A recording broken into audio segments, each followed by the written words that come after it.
These numbers are disturbing. On average, listen to this, about 115 pedestrians are killed in the United States every week, and that number is rising sharply. The question is, why is that happening?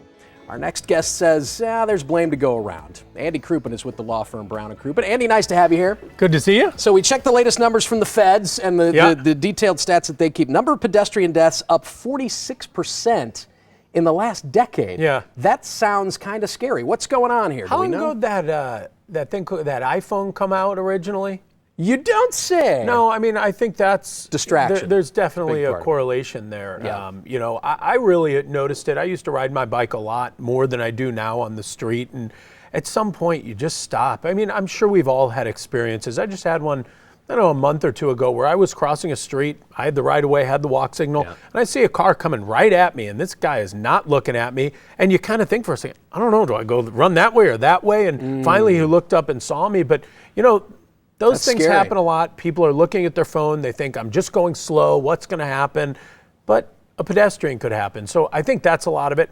I think poor urban design, quite honestly, is part of it. You've been on these busy roads with no place to cross, and you gotta cross. Yeah.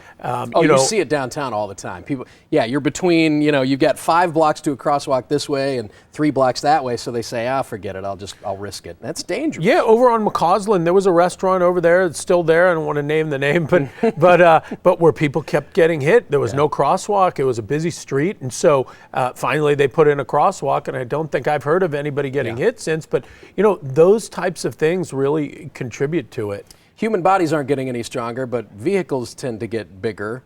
And one thing that maybe isn't mentioned enough, they're getting quieter too, which you would think of as a good thing, but especially with electric vehicles, boy, they're nearly silent. Yeah, and there's always talk that that's not a good thing, and maybe at some point they're going to force these electric vehicles to have some sort of, I don't know what it's going to be, a bird chirping, fake engine noise, but they've also gotten much more powerful. In the 80s, there was this big push towards gas mileage and efficiency, and so horsepower went down. And then in the last, 10 or 15 years, it seems like horsepower and in these big, powerful SUVs has shot up. What today is a slow car was about the fastest car you would find in the 80s. And so people are driving faster and faster and not looking and in bigger cars. It's just a recipe for disaster. With one of these in our face while we're behind the wheel. Absolutely. Some of this is going to sound like common sense, but it always bears repeating, I think. Let's put ourselves in the shoes of the pedestrians. What can they do to keep themselves safe? Well, I think the first thing is be aware, be alert. Don't be on your device and also be distracted. If neither you nor the car are looking, you have a collision and no one even saw it coming. So be aware. If there is a crosswalk, obviously that's the best place to cross. Right. If there's a sidewalk, always use the sidewalk. If there's not, I would generally walk into oncoming traffic so you can see it coming, not have it coming from behind so you can't see it and avoid it. If you are walking at night, that's another issue, is visibility. Wear bright colored clothing or reflective clothing if you can. Don't be doing it if you're impaired, intoxicated, that kind of thing.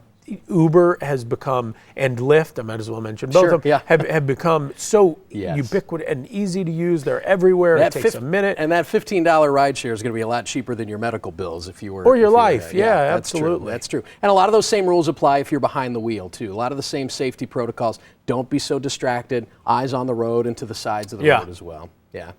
Good tips. I hate that we have to talk about this, but here we are with the numbers continuing to go up. Andy, thank you very much. Thank you. If you'd like to get in touch with Brown & Crouppen, you can call them anytime at 314-222-2222. See how easy they made it.